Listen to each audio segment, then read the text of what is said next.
Last time on the Lillie Lainoff and Jasmine episode takeover. She asked questions and I answered them. To sort of shift conversations, the Dumas's story, A Difference in Yours, and One for All, a huge emphasis is placed on the journey of self-love for Tanya. So we were talking about, you were entering high school and you were diagnosed with POTS. What would, and your characters are sort of like in that age too, 15, 16. What would reading a YA novel with an emphasis on self-love have done for you at that age? Oh my gosh.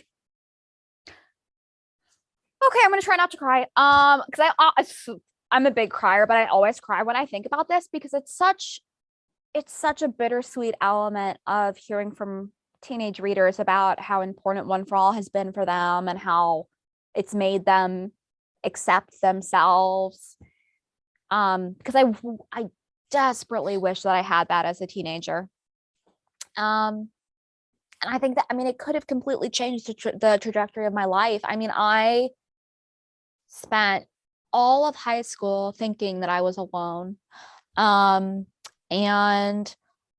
I remember, one of the most poignant memories for me was I remember asking somebody if they wanted me to explain what POTS was to them. This is when I was, I think, 14. I think we were in gym class, and the girl laughed and said no and walked away, and everybody around her was laughing.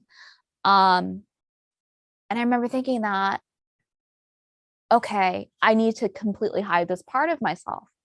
And before I went off to college, I promised myself that I wasn't going to tell anybody that I was chronically ill or that I was sick, because I didn't think that, because I believed that nobody would want to be friends with a sick girl. And I believed that no guy would be interested romantically in a sick girl. And to be fair, anybody with chronic illness knows you can't really hide that you're chronically ill, especially if you're going off to college and you're there for a pre-orientation program in the August heat. So my hiding my chronic illness lasted approximately for a week and a half. But I felt comfortable telling my friends about it because I had a very, very close-knit friend group that became very close very quickly in college. And I felt comfortable telling them that. And they were the reason why I felt like I could start to open myself up and start to learn to love myself. And I think that it was still very difficult. And I think that also self-love and it's a choice. Loving yourself is a choice. We live in an ableist society that tells us every single day that health is equivalent to goodness, and that if you're not healthy, you're not worthy. So you have to wake up every single day and make a conscious choice to say, no, I am going to push back against that, and I'm not going to accept that for myself. So writing One for All was very much an act in learning to love myself, I think, or attempting to begin that process. And then putting it out into the world was my way of trying to tell everyone that you are all worthy and that, everybody can love themselves. I think, I can't even imagine what One for All would have meant to me as a teenager. And so I'm going to start crying too. So good. Everybody's crying. Everyone's crying.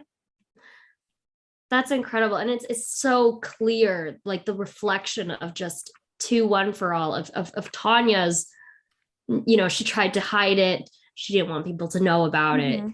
She didn't think that she was worthy of friendships or love, or, she didn't understand why anyone would ever be interested in her. And then to see the just unconditional love that she receives from her friends is just so touching and so incredible.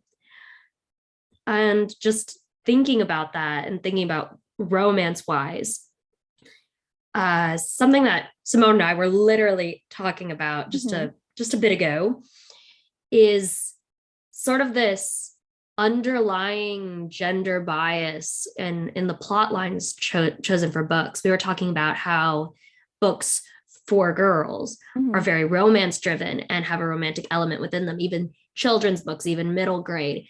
And that pushes this idea that girls must have a romance to be happy, to have a happy ending. You must have this romance. And in One for All, I don't think it's a spoiler, but Tanya's mom even implies that her life isn't fully lived without marriage and says that, you know, she has to get married. And even though there is a sort of romance in One for All, we can talk about that later. We can talk about that later. Tanya really finds fulfillment and happiness in the love she finds for herself and in the sisterhood that she shares with her fellow musketeers. Do you think there needs to be a stronger push towards books for girls centering in platonic relationships and self-love? I think that it just so happens that a lot of those books are already there. They're just not getting the attention that they need. So I'm thinking of The Moth Girl by Heather Kamins, which does not have a love story romantic arc, but is very much focused on friendship and representations of chronic illness. I think that there are just a lot of books in general, and I think that